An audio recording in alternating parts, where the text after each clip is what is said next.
At nightfall, we marched near Kelanchek, using the factor of surprise, attacked the town, and took it. Enveloped in flames, the enemy armored vehicle exploded. 221 Russian soldiers joined the ranks of prisoners of war. Reconnaissance teams reported that the area 10 kilometers east of Kelanchek is free of the enemy. At midnight, I received orders from the infantry division to break through the Perekop Isthmus in a surprise attack and await further orders on the approach to Ishan. In the course of various campaigns, I had often received orders and assignments that had nothing in common with the basics of classical military leadership, but this order surpassed them all. Did my responsible superiors really think that a sudden strike on the Perekop Isthmus could open the gateway to the Crimea? My company commanders looked at me in some amazement when I gave them this order and briefed them on the situation. Crimea is separated from the mainland by the Gulf of Sivesh, or as it is also called, the Rotten Sea. This so-called sea is a system of small bays with highly mineralized water and almost impassable. Because of the shallow water, it was an insurmountable obstacle even for assault boats. 3 main routes led to the Crimea: the Perekop Isthmus in the west, the railroad crossing over the Chongar Peninsula in the center, and the narrow strait near Genichesk, leading to the Arabatskaya Arrow in the east. Perekop Isthmus, 8 kilometers wide in the narrowest place, is dug by the ancient Tatar ditch up to 15 meters deep. The terrain here is flat as a pancake and crossed by several gullies, dry or with a temporary watercourse valleys. They served as the battalion's only shelter. Right at the northern side of the Tatar moat was the old fortified town of Perekop. The railroad ran through the Perekop Isthmus to the Crimea. In view of such favorable opportunities for defense, and the fact that in the last few days we had taken prisoners from 3 different enemy divisions, no one believed that the isthmus would not be a difficult obstacle. On September 12 at about 4:30 a.m., my battalion moved toward Perekop. We made contact with the advance battalion of the 73rd Infantry Division under Major Stiffeter. At 4:55 a.m. Stiffeter joined my battalion. The distant horizon slowly grew out of the twilight of dawn. The steppe glistened with the most marvelous colors. Not a single living human being could be seen. Only my soldiers were moving forward, leaping like frogs. SS Untersturmführer Montag led the front platoon. SS Untersturmführer Westphal was in the lead patrol. I followed, looking nervously at the horizon, trying to see signs of any movement. But there were no people or animals in sight. Only the play of colors from the rising sun gave the plain an amazing, dreamlike appearance. I sent Butner's platoon far ahead to scout the terrain along the coast of the Perekop Gulf near the 2nd Alexandrovka.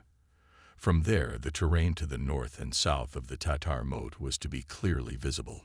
Suddenly, I noticed several horsemen on the horizon, which circled in place and then disappeared in the direction of the village of Preobrazhenka. Their fleeting appearance roused us. Preobrazhenka was behind a small rise, and only a few houses were visible. Strongly alarmed, we gazed at the horizon as we continued driving. We drove on, increasing the distance between the cars. We had a feeling that the peace could be broken at any moment by the howling shells and mines of large-caliber mortars. The Soviets had to take advantage of these convenient defensive positions. A ghostly calm foreshadowed the battle. There were no fleeing Russians, no frantically galloping cavalry units, no roar of vehicle engines. Nothing indicated flight or even retreat. The steppe was empty. Not a soul could be seen anywhere. This fact alone pointed to tight management and strict control by the enemy commanders. My soldiers were once again hanging off the sides of their vehicles. Even the motorcyclists of the lead platoon sat askew on their vehicles. I stood on the footplate of a rushing armored vehicle, following in the center of our battle order. My watch showed 6:05 as the Westphalian squad slowly approached the houses of Preobrazhenka. A huge herd of sheep blocked the entrance to the village. It was moving off into the steppe. Suddenly, the silence was broken by an explosion, followed by another, a third. The sheep were tossed in the air. The maddened animals rushed, looking for escape, jumping on each other to get out, but they flew up into the air. Turning sideways, The sheep fell into a minefield. The pitiful bleating of the dying animals filled the air. It mingled with the deafening sound of exploding anti-tank mines. Huddled on the ground, ready to rush and trembling with excitement, we waited for the bright flashes of gunfire from the Soviet troops. We ran alongside the vehicles, intending to enter the settlement and gain a foothold there. However, still not a shot was fired. Only the mines were completing their deadly work. All that remained of the great flock of sheep was a twitching bloody mass, and a couple of animals with difficulty escaped. But then it happened. The long-awaited voice of the front sounded. Russian shells whistled over us and exploded in Stifater's marching column. His soldiers ran back, first one at a time, and then in large masses. I rushed forward, anxious to reach the first houses of the village, whence Perekop should be visible. After several jumps, I dived into the road dust under a hail of shrapnel from the bursting shells. The dark monster had advanced on a slight rise and was firing directly at us. Just a few hundred meters ahead of us was a fire-breathing dragon, sowing death and devastation in our ranks. In the path of the battalion, bristling with gun muzzles, stood an armored train. I gave the signal to withdraw. My motorcyclists turned on the spot and rushed back in a broad front, while the armored cars fired at the train and withdrew, covered by a smoke screen. A 37mm anti-tank gun fired shells at the armored train, and a few seconds later it itself went off. The clang and rumble of the crushed steel carriage drowned out the screams of my dying soldiers. 5 batteries of heavy and 2 of light guns were firing at us. Behind us we could see only columns of dust. I breathed a sigh of relief. There were no burning tanks or armored vehicles in sight. I crawled forward a few more steps and could distinguish deeply echeloned field fortifications with a strip of barbed wire and ditches. The armored train, puffing, moved away in the direction of Perekop. I could see the Russian infantrymen in their trenches only 50 meters away from us, their pounding machine guns forcing us to huddle on the ground. We had to get rid of them or face the road to capture.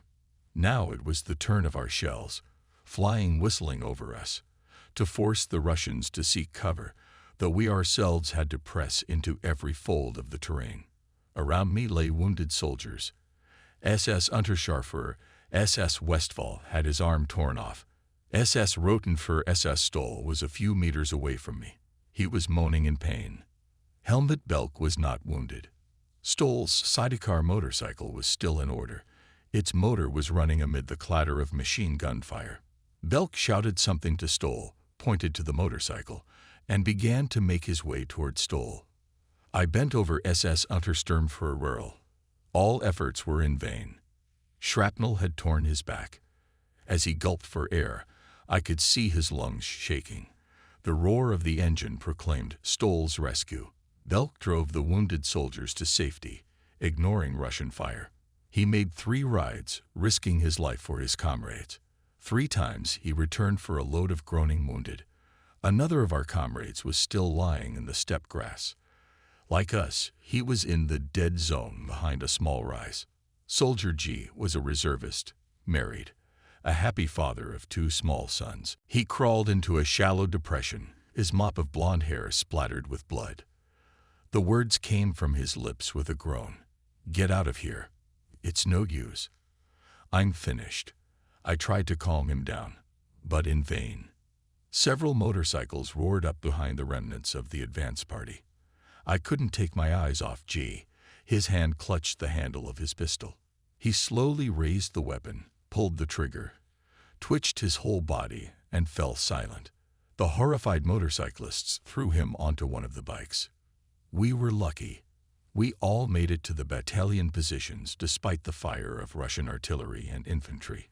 With a tremor in my voice, I told Dr. Guttering what had happened to our battle comrade G, and only then learned that he suffered and shot himself, having lost his manhood in that battle, torn off by a shell fragment. Rural died while the doctors were fighting to save him.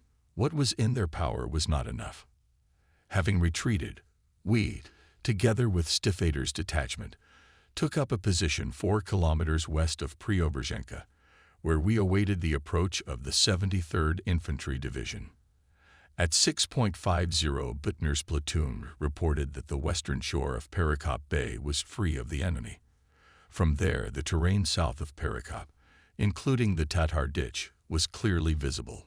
Von Bittner reported strong field fortifications, barbed wire fences, guns and tanks buried in the ground. Half an hour later, I was convinced of the accuracy of his report. The attack on the isthmus could be realized only by a strike of several divisions supported by heavy artillery. Therefore, I was thunderstruck when in the middle of the day I received the order to continue the offensive on the isthmus.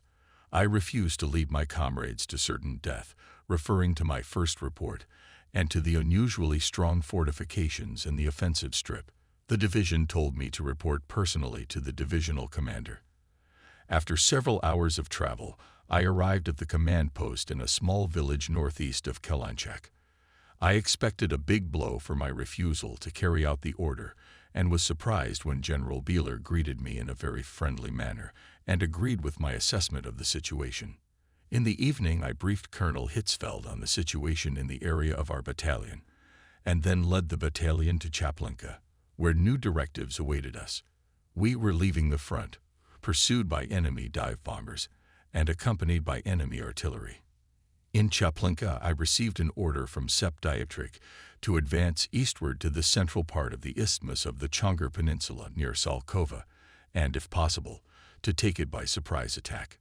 Meanwhile, it was already 16.00, and we had to carry out the operation in the advancing night.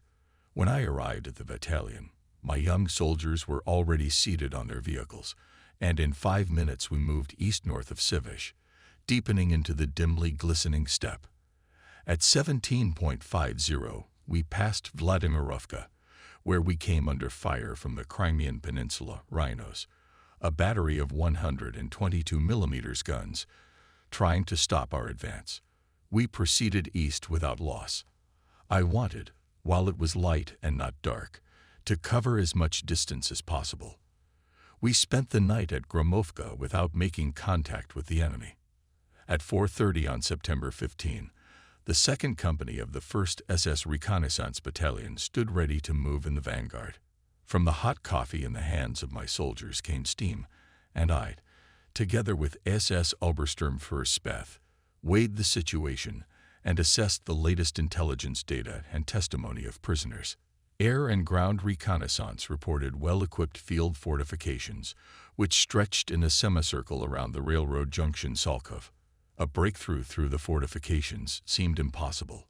We had neither the necessary forces nor the appropriate weapons at our disposal. In addition, aerial photographs of reconnaissance planes south of Salkov showed guns on reinforced concrete firing positions that dominated the narrow isthmus. A thick fog lay over the steppe and visibility was less than 20 meters. The latter factor led me to the idea of using the fog to appear right under the nose of the enemy battery and break through to the defense line at Salkov. I was sure that the fortifications closest to the coast were weaker, and it would not occur to anyone that a motorcycle unit could be so abnormal as to storm a system of defensive fortifications 200 or 300 meters in front of the barrels of artillery batteries. The fog would hold for at least another hour. During this time, it was necessary at all costs to seize the disengagement. I quickly explained my intention to the Vanguard Company and shook hands with SS Obersturmführer Speth. Speth moved in the lead platoon. SS Obersturmführer SS Nauman's 88 mm guns, including the one pulled from the Dnieper, joined the marching column and followed the advance company. They were to fire on the pillboxes south of the disengagement. Motorcycles, armored vehicles, tractors and guns slowly rolled into an impenetrable wall of fog. In a matter of seconds, the gray nothingness swallowed them up. Peter was cursing loudly as he started our armored vehicle and steered it into the fog. My adjutant, a small but wiry SS Obersturmführer Weiser, looked out to the right, trying to see the shore of the Sivesh. It was important that we move closer to the shore of the Rotten Sea. Although we were at most 50 meters from the shore, we could not see it. After 20 minutes, we came across a road fork from which several roads diverged in all directions. A soldier approached us out of the fog, and we thought it was Spat who had left a guide behind him, so that we would not lose our way. I called out to the man, asking where we should go from here. Only then did we determine that we had passed 150 meters south of the Russian post. We got closer and closer to the roadblock. Soon we could distinguish a paved road. The fog was clearing. It was time to act. Would military luck favor us, or would we have to pay a high price for our insolence? We gazed silently into the wall of fog. To our right, the water splashed by a low shore.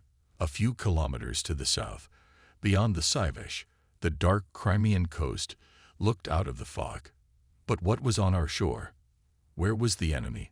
Step by step, we continued to move eastward. The tracks of the tractors were bogged down in the sand. Their engines were barely audible. There was a tremendous tension in everything. I pointed south and drew the attention of the 88mm gun crews to the reported pillboxes and field fortifications. All was quiet so far. Were we marching toward death again? Would a surprise attack like the one at Preobrazhenka be repeated?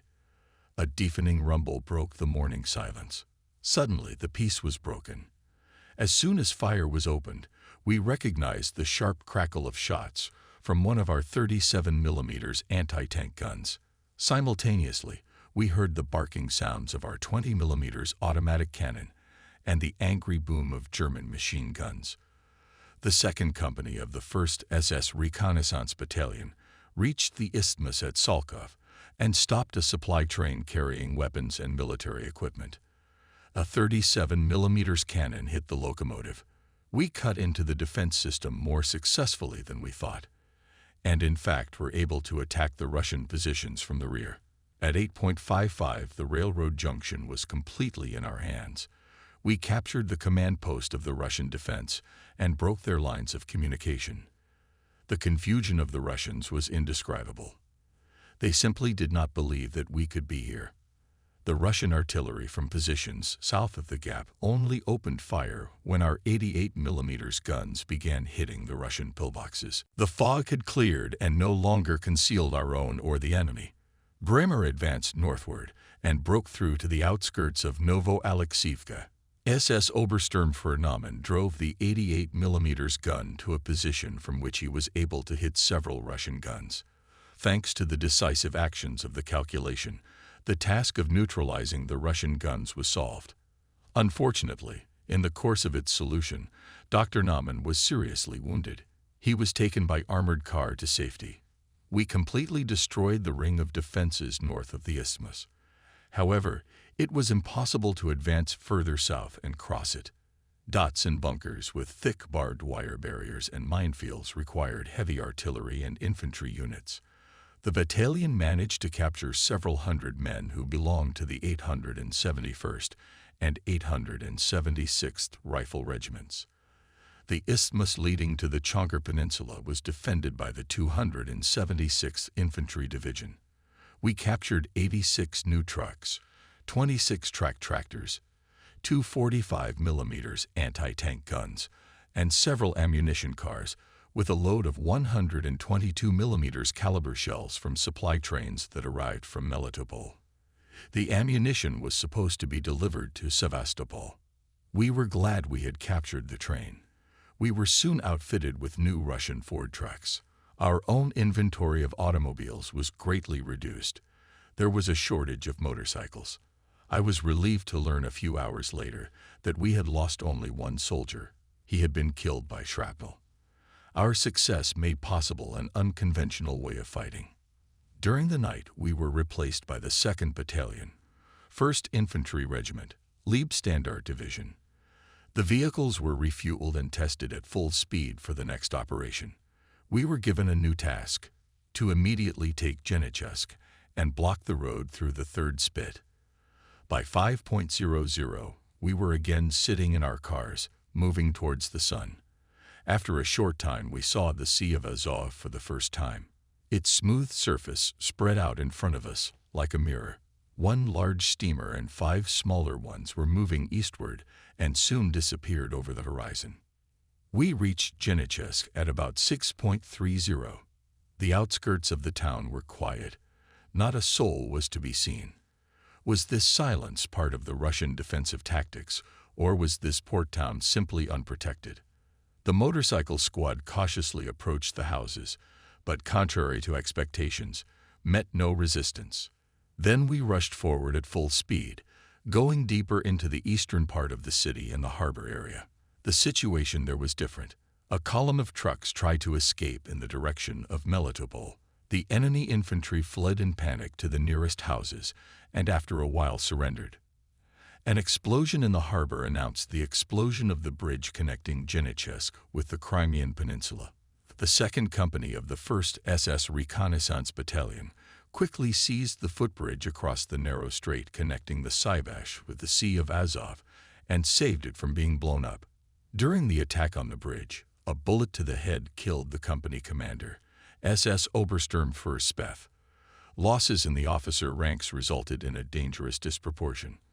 Almost all former company commanders and platoon commanders were killed or wounded. The 2nd Company of the 1st Reconnaissance Battalion already had a 3rd commander, SS Obersturmführer Becher. From the steep bank at Genechesk, we had a far view to the south, and through the strait we could observe all enemy movements. Accordingly, it was no surprise to us when the Soviet troops attacked us from the direction of the Arabatskaya Arrow, appearing before us like targets on a firing range. Company after company slowly but steadily moved toward our steep elevation to certain death or capture. It was a mystery to me why the Soviet commander was conducting this attack. Before our machine guns gathered their bloody harvest, we let the enemy infantry come up about 200 meters. The result was horrific. In a matter of minutes, countless bodies of dead Red Army soldiers covered the sparse grassy terrain, while the survivors staggered toward our positions with their arms raised. The Russian mortar positions were covered by the fire of our 88mm anti-aircraft guns. By 9:00, the attack was repulsed, and the 1st Company of the 1st SS Reconnaissance Battalion marched across the footbridge to the Arabatskaya Strelka to reconnoiter in a southerly direction. I intended to establish a bridgehead and advance along this narrow strip of land as far as possible. Unfortunately, the reconnaissance stalled after only 3 kilometers. Field fortifications and shore batteries mounted on concrete structures formed an insurmountable obstacle and opened fire from them, together with several attacks by Russian bombers, resulted in some personnel casualties during the night. On September 17, at about 21:00, our battalion was replaced by the 3rd Battalion of the 1st Motorized Infantry Regiment of the SS Leibstandarte Division.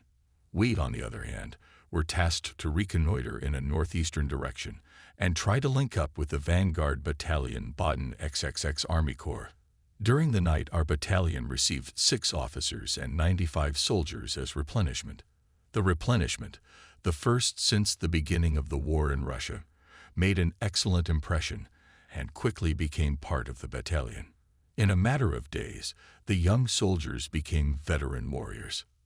Under the usual annoying air raid, we left Genechesk and moved towards Melitopol. We experienced the full brunt of the journey northeast over settled, sandy roads, through wooded areas, and soon came into contact with von Baden's battalion, stationed south of Akimovka, which was occupied by large Russian forces.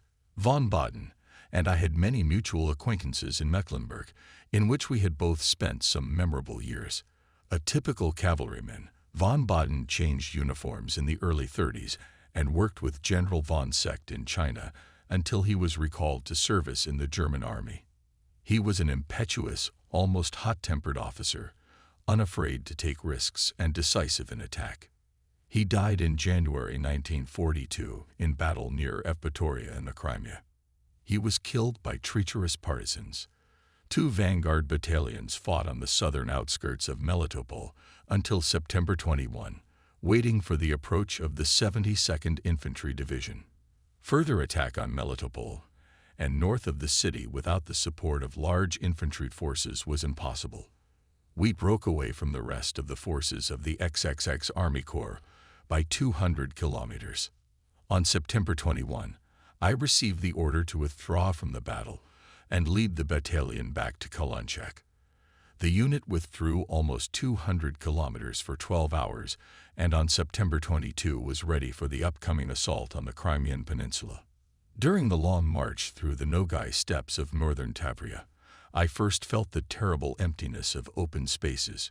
We moved westward for hours without meeting a single German soldier. Left to themselves, the rapidly advancing vanguard battalions rushed deep into Russian territory and pushed forward far to the east, but German troops did not take possession of the region. The unfolding emptiness of the steppe had a depressing effect on us. How will we conduct further operations in the east?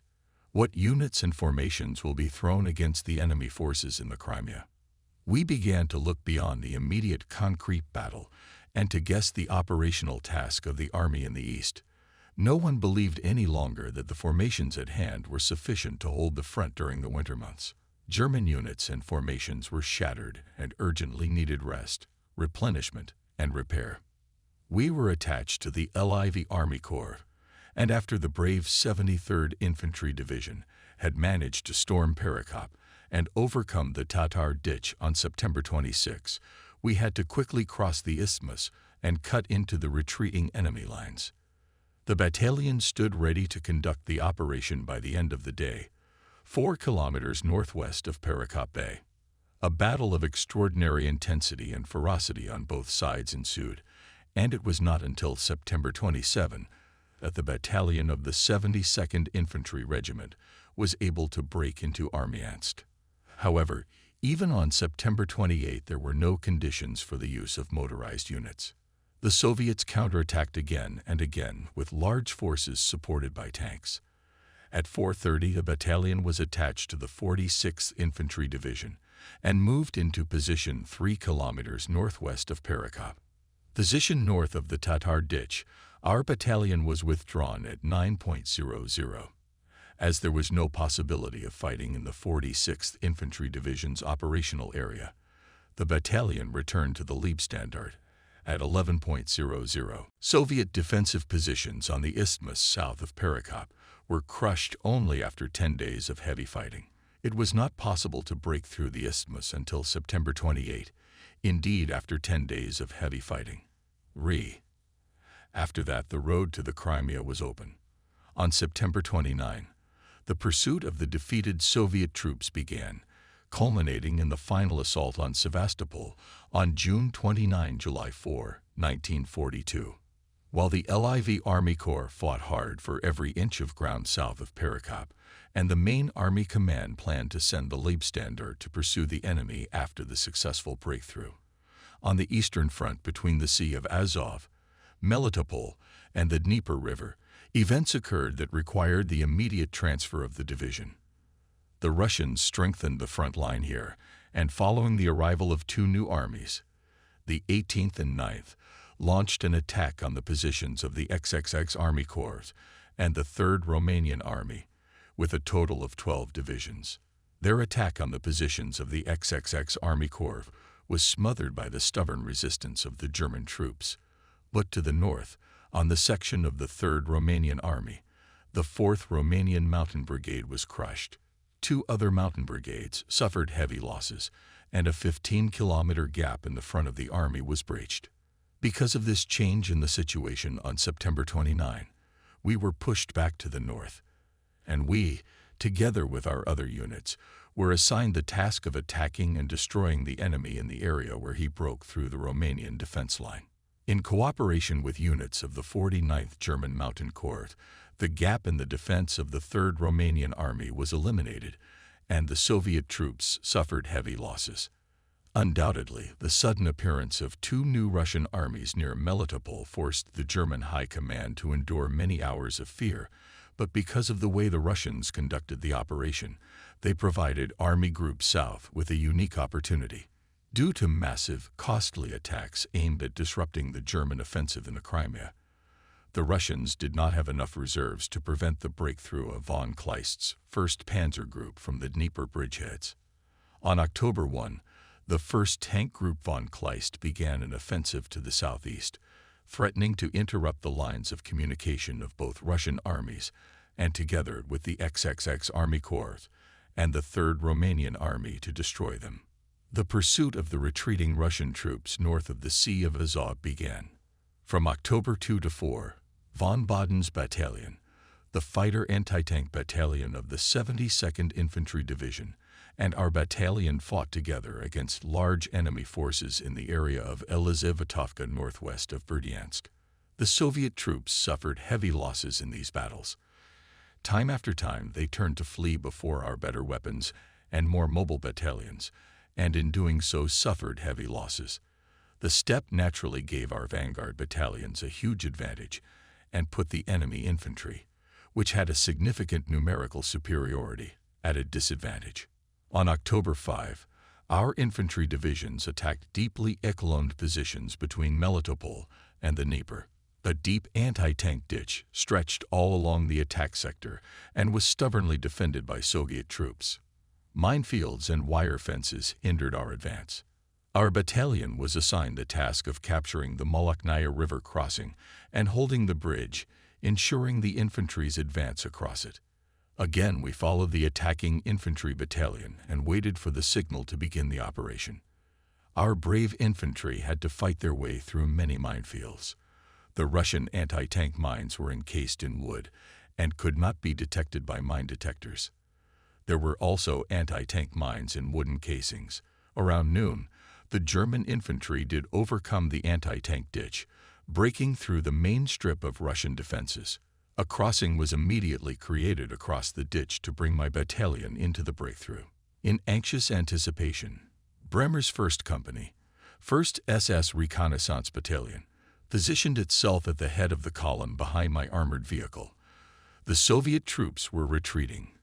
We could see individual batteries retreating to rear positions. It was our time. We had to cut into the retreating enemy orders and seized the bridgehead behind the bridge over the Moloknaya River. The hunt was on. Full of enthusiasm, the front platoon rushed forward like a greyhound let off the leash.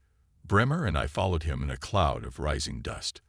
Only the occasional mortar shell interfered with our advance. The battalion advanced through the orders of the retreating enemy, and at 12:30 followed through Fedorovka, where the first batteries of guns and several hundred prisoners were captured. We saw the Russians retreating over the whole foreseeable space. The whole front came into motion. A direct hit by a shell hit our lead armored vehicle. Motorcyclists eliminated an enemy anti-tank gun fired from a cornfield. The tractor of our anti-tank gun moving ahead of us ran into a mine. The pace of the pursuit accelerated. We were walking like on thin ice, for the retreating Soviet troops always made extensive use of their effective mines. In front of us was the village of Turpany, which was cut from north to south by the Moloknaya River. The terrain to the east was sinking. Thousands of Soviet cavalrymen were rushing frantically on their horses parallel to us, trying to get to the crossing before we did. They rushed toward the river in a broad front. We reached the first houses of the village of Turpany. The road went sharply downward and urged us to quicken our pace. In search of shelter, the distraught Soviet soldiers scrambled into the houses. At a bend in the road, guns, vehicles, and wildly tearing horses huddled together in a disorderly heap. Machine gun fire was opened. I looked back at the bridge. Several Russian columns were piled up on the river bank, trying to find escape on the other bank by wading across. 20mm shells fired from armored vehicles whistled over this chaos and stained the river water red. With cues from automatic guns, we whipped the Soviet soldiers like a whip. Our advance platoon approached the bridge, firing on both sides of it. An incomparable turmoil arose. A dense stream of fleeing men jammed the bridge. To the left and right of the crossing, people and horses were fighting for their lives. Only some 50 meters separated us from the bridge. But the crowd and the hustle and bustle soon came to a cruel end. As soon as the advance platoon cut down to the road to the bridge, firing from a 20mm cannon that formed a bloody trail in the living mass, I saw men, horses, and vehicles thrown high into the air. For a moment, Together with the girders of the bridge, they hovered in a mushroom cloud of explosion, and then disappeared in the muddy slurry of the river. The enemy had blown up the bridge without regard for his own losses. I stood at the site of the explosion with the bitter taste of burned gunpowder in my mouth, desperately searching for a way across the river to prevent the retreating Soviet troops from rejoining. Although we were firing primarily on terrain on the far side of the river, we spotted a small range of hills 3 kilometers away where the Russians were setting up defensive positions. We had to break through them. We could not allow the front to stabilize. A few meters to the right of the bridge, we found a ford. The motorcyclists of the 1st Company of the 1st SS Reconnaissance Battalion had already reached the opposite bank and seized a small bridgehead. An explosion shook our armored vehicle. Engulfed in flames, it went up in smoke. The armored vehicle on the approach to the ford ran into an anti-tank mine. Only then did we notice that the Russians had mined the area around the bank, and a number of Soviet soldiers had fallen victim to their own mines. I warned Bremer about the mines and instructed him to neutralize them before the rest of the troops crossed the river. Bremer, who was standing a few meters ahead of me, suddenly began gesticulating, excitedly pointing at my feet and shouting, "Look over there. There you are standing on one of them." He was right. I was standing on one of those infernal devices, and at any moment could detonate an explosive device with a slight shift of body weight. We tried to get away from this inhospitable place as soon as possible. By 3 p.m., it was already possible to lead the whole battalion over a temporary bridge across the Moloknaya River. On its eastern bank, we managed to create a bridgehead of 3 kilometers along the front. We were joined by Witt's battalion. The pursuit was to continue from early morning. I was relieved to learn that our losses amounted to only 4 soldiers killed, and of the wounded only 1 died of wounds. The Soviet troops had suffered huge losses in manpower and equipment. The prisoners could hardly be counted. During the night, the battalion's location was subjected to harassing fire, the nature of which indicated a continued Soviet withdrawal. On the basis of the testimony of the prisoners, the course of the fighting all this time, and the front reconnaissance data for the night, I concluded that the Russians were retreating. The onslaught of von Kleist's 1st Tank Group, which from the Dnipropetrovsk bridgehead was advancing in a southeastern direction, was obviously taken into account by the Russian command. While it was still night, I pulled back the combat guard posts and prepared the battalion for daylight. My soldiers knew that we were going to cut deeply into the retreating enemy's fighting order and might have to depend on our own resources for days on end. Attacks and counterattacks would succeed each other, probably including brutal and ruthless stabs in the back. We wanted to confuse the Soviets, upset their plans, and deal them a fatal blow. As dawn broke, I looked at my sleeping soldiers, huddled and curled up by their motorcycles, guns, and tanks, which, along with their cloak tents, protected them from the night's cold. As always, when I was faced with the need to make a decision and the life and death of my soldiers were in my hands, my whole body trembled, and I smoked cigarette after cigarette. The time before the first exchange of shots, the first combat contact with the enemy, always pressed on me as the heaviest weight. But when the combat encounter had already taken place and I was standing in the middle of the fight, this pressure seemed to fade away. The soldiers of the engineer sapper units moved forward. Their strong backs bent under the weight of the explosives. A few hundred meters in front of us was a crossing over the anti-tank ditch. During the night it was blown up. We had to collapse the walls of the ditch into the ditch itself to level the steep edges and use the masses of crumbled earth to build the crossing. Motorcyclists were nearby to immediately rush across the ditch. Our mortars and artillery were also ready to fire. The hands of my watch moved inexorably forward, and once again, night fell, swallowing up the light of day. Green thickets and trees loomed out of the darkness. A few sporadic Russian shots rang out on our bridgehead. The rooster crowed his morning greeting. Morning came. I walked to my armored car, making big steps with unbending legs, and climbed on it. From here I could see the thickets far beyond the anti-tank ditch and our sappers advancing. The armored cars had silenced several enemy machine guns. A weak enemy barrier was knocked down. With this, we secured the crossing of the ditch. As expected, the Russians withdrew during the night, so obviously we would not meet their large forces, at least for the next 2 or 3 hours. The 2nd Company of the 1st SS Reconnaissance Battalion, 1st SS Reconnaissance Battalion, was leading the way that day. I was somewhat uneasy after the company had a new commander, who had previously taught tactics at the Junkers School in Braunschweig, and was skeptical of my unconventional methods of combat. I had another heart-to-heart talk with SS Hauptsturmführer L, and told him not to stop without my orders. He was to move forward at the highest possible speed in the designated direction. I moved with the advance company. After a short battle near the village of Shiroki, the enemy rearguard was crushed, and at 8:45 we reached Astrakhanka. The Russian prisoners captured by that time belonged to the 35th, 71st, and 256th Rifle Regiments. The regiments were hastily retreating in a southeastern direction. We entered the 30th Division's offensive strip. An interesting, truly impressive picture appeared before us. As far as the eye could sweep, Russian units were running, driving, and galloping eastward. An artillery unit with horse-drawn guns was coming down the slope. The guns were dangling in different directions. It was trying to get into a firing position to meet us properly and disrupt our onward movement. Russian mortars were hitting us, mines from which lay already dangerously close to our battalion.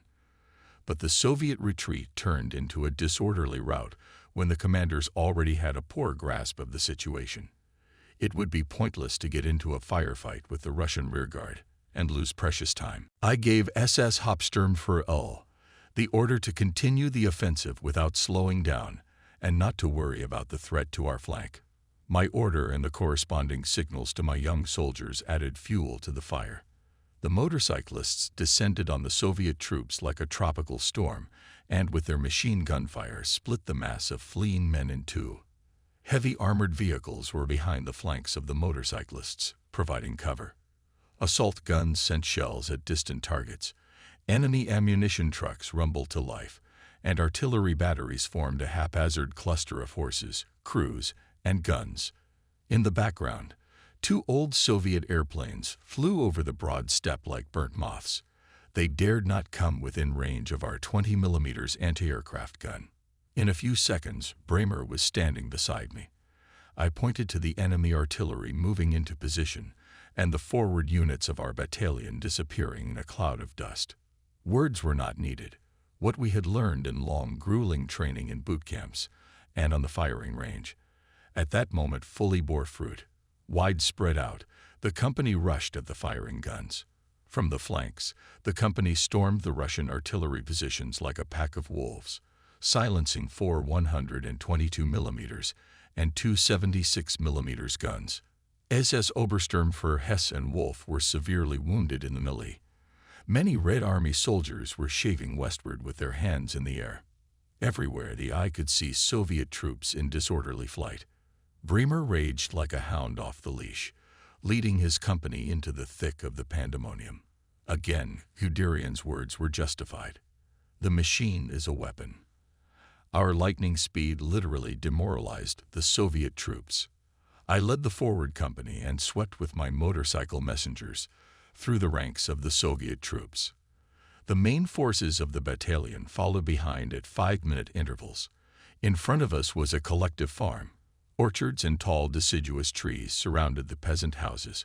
As we approached this small group of houses, I began to hesitate. I saw no movement. There were no Soviet soldiers or civilians in sight. Somehow I continued to doubt, even though the 2nd Company of the 1st SS Reconnaissance Battalion had just passed through the village. Dust still hung in the air. What could be expected? Peter kept his foot on the pedal and didn't bother about my doubts. But after we passed the first house, I shouted, "Step on the gas. Drive away." The houses to the left and right were full of Russians. In the farmyard, I noticed a Russian radio station with the antenna still up. Apparently we had driven right through the Russian command post, the destruction of which the 2nd Company, 1st SS Reconnaissance Battalion wanted to leave for the rest of the battalion. Following my orders, the 2nd Company of the 1st SS Reconnaissance Battalion roared through the collective farm without stopping. Remembering the bitter experience of the incident on the highway north, I tried to catch up with the Vanguard Company at top speed. The main forces of the battalion would have no problem smoking out the Russian headquarters. We breathed a sigh of relief when our armored vehicle drove into the open steppe, which, it should be noted, was uneven. To our right, the Russian retreat continued in a southeasterly direction. Behind us, and somewhat to the right, was heard the noise of fighting being waged by Bremer's company. The forward company was still nowhere to be seen. The new company commander had indeed quickly adapted to our style of fighting. The motorcyclists were apparently intoxicated with speed. In a small lowland was the village of Inraevka. It stretched along the road. This village seemed to have died out as well. At the fork of the road we found a 20mm anti-aircraft gun that had minor mechanical damage. Soon it was on the move again. The artillery commander wanted to take the road east, even though the true road was actually south. It was not without difficulty that I managed to direct the artillerymen on the correct road. The artillerymen were still trying to tell me something and kept pointing east. Angry at the delay, I gestured for them to go where they were told to go, south, and at full speed. The artillery commander shrugged in agreement and followed my car. The road ran parallel to the forest belt, which was probably no more than 5 meters wide, and consisted of bushes and individual trees. The monotony of the landscape was brightened up by small ascents. In the lowlands we came across a group of armed Soviet soldiers who were marching southward, and seeing us, stopped as if they had stopped on the spot. I angrily gestured to the Soviet soldiers to drop their weapons on the ground and move north. At the same time I began to express my displeasure to my adjutant, because the 2nd Company of the 1st SS Reconnaissance Battalion had not even disarmed these Russians. Barely had we left the low ground when I noticed other Russians walking briskly away to the south and taking their rifles with them. Some of the officers were still carrying their clipboards. Here I completely lost patience and berated the commander of the 2nd Company of the 1st SS Reconnaissance Battalion. Of course, we had to move quickly, but not at the expense of not disarming the prisoners. The last section of the company had to be given this very task. In front of us and to our right, we could see thousands of Soviet infantrymen and enemy artillery batteries rushing down the slopes and ridges away. We had cut into the stream of fleeing Russians for about 30 kilometers. Soon it would be time for the battalion to get close to the village of Novospasovka and perhaps risk an assault. The masses of retreating Soviet troops would have to huddle in front of this village. There we could reap the fruits of our operation. Hermann Weiser, my faithful adjutant, nodded in agreement when I informed him of my decision. A few hundred meters ahead of us was the Kolkhoz Romanovka. The windbreak ended, and the terrain here was rising slightly. Instead of the strip, a small river flowed southward, forming a small swamp just before the collective farm. I could not see the left side of the village. I could only see a row of houses on the right, stretching from north to south. The village street was at least 20 meters wide. To the west of the collective farm, along a ridge of mounds, the Soviet troops continued to flee. I had never before seen such a mass flight. Another 50 meters, and we reached the first houses of Romanovka. Meanwhile, the hands of the clock were already approaching 14.45, and the sun was burning mercilessly. A stormy atmosphere hung over the countryside and over the panic-stricken masses of people fleeing from us. On the long village street, the hot air fluctuated between the houses. As in other villages, there was no sign of life. Those who were fleeing were avoiding the village. Weiser's shrill cry hit me like a whip. Peter stopped. A shadow flashed from behind the wall to our left. I saw Weiser fire his pistol at the corner of the wall, with his other hand throwing a grenade at the same spot. Damn it! I noticed a Russian anti-tank gun in a firing position, and a row of Red Army men lying down in the corner.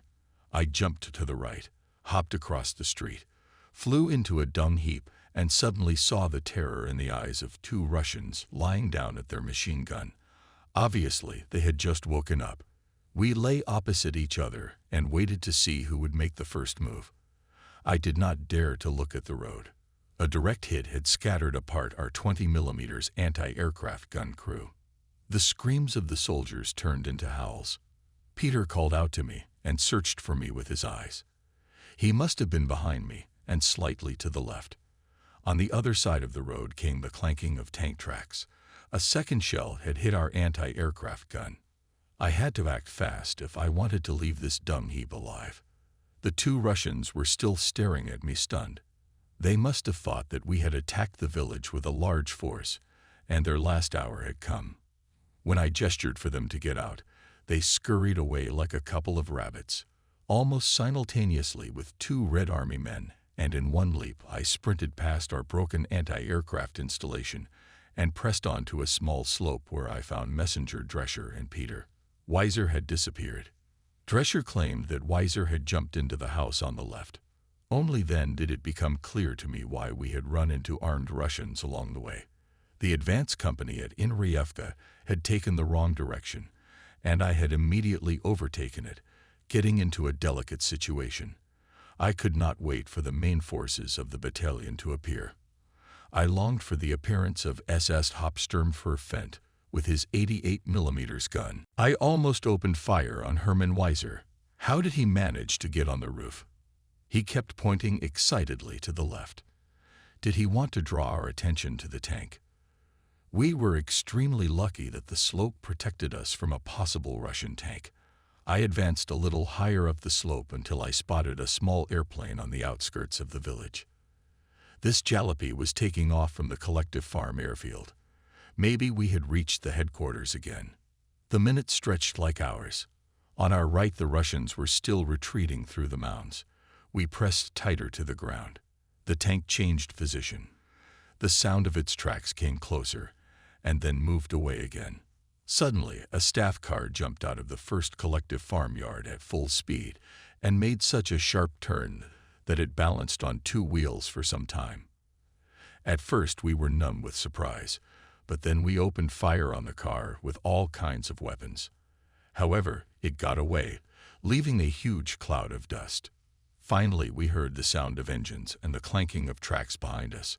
A section of 88mm anti-aircraft guns was approaching.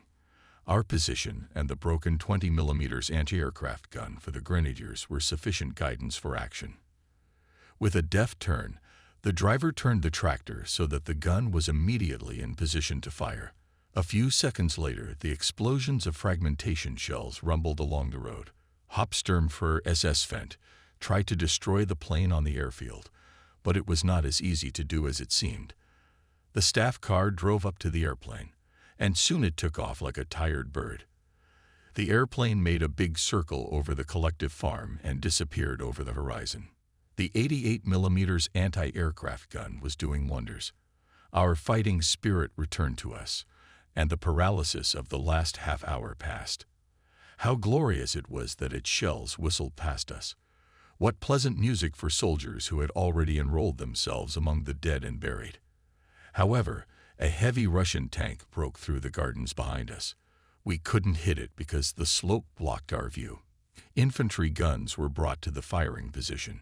An anti-tank gun also came up, and together with an 88mm gun, opened fire on the retreating enemy columns. Finally, at my disposal was also a platoon of sappers. With their help, I could advance further into the village. I wanted to know what was going on there. We entered the first house without a fight.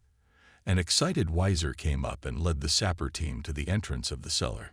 In amazement, I saw Soviet commanders crawling out of the dark dungeon. Weiser led me to the building and reported. Suddenly, on our left, I noticed a Russian tank. Its crew was having breakfast. Before I even had time to let you know of my discovery, an anti-tank gun was against us. I didn't know what to do. Jumping, I opened fire on the crew and threw a grenade at them. I didn't know what had become of the Russians. I just wanted to get my feet somewhere safe as soon as possible. I swung open the door of the house and found myself in front of several high-ranking Soviet commanders who were discussing the situation, huddled around a map spread out on a table. My appearance had the startling effect of causing the Red commanders to jump out the window headfirst. Horrified, I jumped up the ladder to the attic and behind the dung heap I saw you. On the opposite side of the house, many Soviet soldiers and officers were fleeing. A few higher officers climbed onto a tank and drove off. We definitely captured the command headquarters. Before inspecting the trophies, I gave a reprimand to the commander of the 2nd Company, 1st SS Reconnaissance Battalion, who had appeared by then. His guilty expression saved him from a thorough beating, and he was eager to carry out his new assignments. Weiser's joyful cry prompted me to enter the house. Peter had already put on a Russian general's uniform. On the table were numerous maps, and in the next room was a radio station. We broke into the headquarters of the Russian Ninth Army, but unfortunately, the commander escaped on an airplane with the general of the Air Force, and before that, on a staff car, which we shelled. Among the captives were several staff officers and the secretary of the Air Force general. They all behaved in a correct and dignified manner, and only at the interrogation we learned that before this the headquarters of the 30th Rifle Division of the Russians had been captured in a collective farm. The Ninth Army was retreating, gripped by panic, in the direction of Rostov. Proud of this extraordinary success, I sent the appropriate report to the division and was thunderstruck when the radio operator gave me a reply from the division. "What is this other boast?" A bucket of ice water would not have had such an overwhelming effect.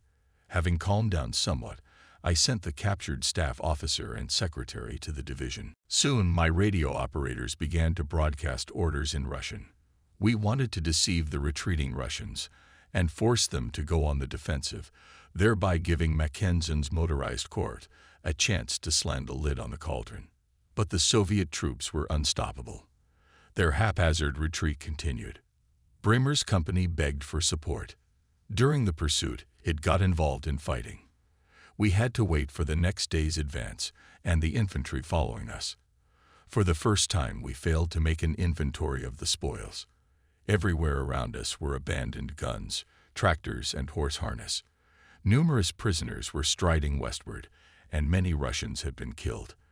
We lost 3 men killed, 27 wounded, and 1 soldier missing. Just before dark, Witt's battalion arrived and completed the calming of the village. Bremer returned to the battalion by midnight. With the 1st Battalion of the 1st SS Motorized Infantry Regiment in our rearguard, we continued the offensive on October 7 with the order to take the port city of Berdyansk. We passed the outposts in the cold fall fog. The 1st Company of the 1st Reconnaissance Battalion was ahead. We met padded and abandoned Russian guns, armored vehicles, and tanks. At Berdyansk, we encountered a minor enemy force, which was retreating as fast as it could to the east. In the main street of Berdyansk, we found many Russian civilians shot. Some victims with severe bullet wounds were crawling toward us, begging us to help them. Unfortunately, I never found out why the Soviets massacred the civilians. The Kolkhoz in Androvka was taken after a short but intense battle, and we continued our pursuit at full speed. Strong enemy artillery columns were retreating through the low hills in front of us and to our right. They were overtaken and overrun by us so quickly that the Soviet artillerymen did not even have time to bring their guns into a fighting position. By 10 o'clock, we could no longer count our prisoners and trophies. The day was an exact copy of the previous day, and we could not pick up the pace. Then we were moving through hilly terrain. A few kilometers ahead was the small Berda River, which flowed south, emptying into the Sea of Azov near Berdyansk. If the Soviets were going to make a planned withdrawal, they should have held the west bank of this river and engaged our forces here, delaying our advance so that the retreating troops could be directed to organize defenses on the Mias River frontier or even all the way to the Don. The Russians had to fight for time and space, and we should not allow them to do so. Their units and formations, pressed by us, had to be destroyed before they gained a foothold. The mobility of German units and formations had to ensure their victory. The Germans could no longer be allowed to drag themselves into long, protracted fighting. At the same time, If you calculate our losses, it turns out that the combat effectiveness of our troops was already below the critical level. None of the units was not fully staffed, and each of them could deploy only remnants of the former combat power. Even the most recent soldier knew that we had to use the crossing near the village of Novospasovka, rushing through it at full speed, and most importantly, to prevent the bridge from being blown up. Once again, everything was decided by minutes. The vanguard platoon of the 1st Company of the 1st SS Reconnaissance Battalion rounded a low hill, and he had a view down to the village of Novospasovka. The village is located in a lowland. The river had eroded the banks, which were almost steep. A modern concrete bridge had been thrown over the river. Horses crossed the river in the ford, and with difficulty climbed to the opposite bank. The whole lowland was a swelling mass of retreating men, wagons, and equipment. But to our right, along the heights, the defeated Soviet units were retreating in an easterly direction and further along the bridge, or were trying to ford the river to ease the strain on the bridge. It was assumed that the 1st Company of the 1st SS Reconnaissance Battalion would take the bridge in a surprise attack, taking advantage of the enemy's confusion. From the middle of our column, motorcyclists, armored cars, and tank fighters in a broad front roared down the smooth slope into the very middle of the Russian troops. The fleeing Soviet troops had no thought of resistance. In wild panic, they rushed down the slope into the very bed of the river. Horse-drawn artillery, army supply vehicles, and infantrymen formed a chaotic throng. Horses stood in the water, unable to climb the opposite bank. More and more people were crossing the river to avoid capture, but they were running towards their deaths. Shells and bullets flew out of countless barrels, sowing death among the fleeing masses. Controlling the retreating troops was no longer possible. People were fleeing in panic to save their lives. The 1st Company of the 1st SS Reconnaissance Battalion burst into this chaos and, firing all barrels, rushed to the bridge. Several armored vehicles cleared the bridge with fire from the heights. Only the dead and dying were left lying on it. Suddenly, I saw the 1st platoon rush forward as if bitten by a tarantula. He jumped through the barrier, jumped off their still-moving vehicles, and eliminated the calculation of the Russian heavy anti-tank gun. This cannon was already taking up a firing position. A few seconds more, and the crossing would have been a bloodbath for us. With fire support from the 2nd Company, 1st Reconnaissance Battalion, and armored vehicles on the hill, the 1st Company, 1st SS Reconnaissance Battalion attacked at speed and was soon on the eastern edge of the village. I moved forward with the company along the main street of the village and struggled with my doubts. To continue or not to continue the offensive on Mariupol. In view of the rapid Russian retreat, the situation demanded that we move on to Mariupol in an attempt to push the large Russian forces to the coast of the Sea of Azov. The retreat was in the southeastern direction, that is, towards Mariupol. Why should we then waste precious time in capturing Berdyansk? The city would inevitably fall when Mariupol, located further east, fell. I stood with a few soldiers, deep in the study of the map. We were behind the last houses, intending to go beyond the windswept forest belt that prevented us from seeing the terrain ahead. Franz Roth, the war correspondent, was with us when he suddenly shrieked like a stung man. He pushed me over the strip, and not particularly politely. Franz couldn't get a word out, and was literally out of breath. He wanted to start filming everything that was happening with his movie camera.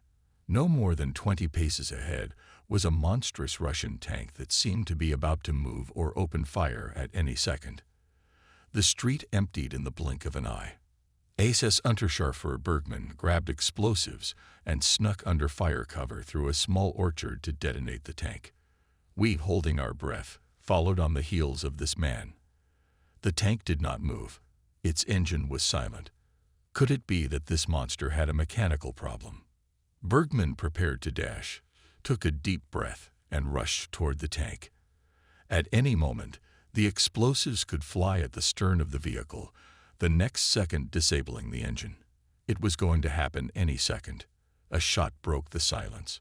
I saw Bergmann fall, and the explosives hit the sand, a few meters away from the tank. The pistol shot from the tank was fatal to our comrade. There was an explosion, but the Russian tank remained unharmed. After that, the assault gun came into position and sent shell after shell into the steel giant from a distance of no more than 25 meters. Nothing happened. The shells did not penetrate the armor. The Russians seemed invulnerable.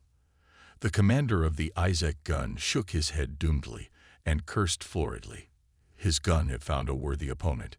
Previously, we had managed to destroy the first T-34s, which we had already had the pleasure to get acquainted with, mainly with the help of incendiary mixtures from backpack flamethrowers or 88mm anti-aircraft guns. During the engagement with the T-34s, I was standing in the garden of a small house with some soldiers and climbed up on a small elevation to have a better view. The elevation was apparently a cellar for storing potatoes. We stood for some time on the elevation when suddenly my faithful dog Pat rushed furiously into the hole. The dog discovered more than a dozen Russians in the cellar.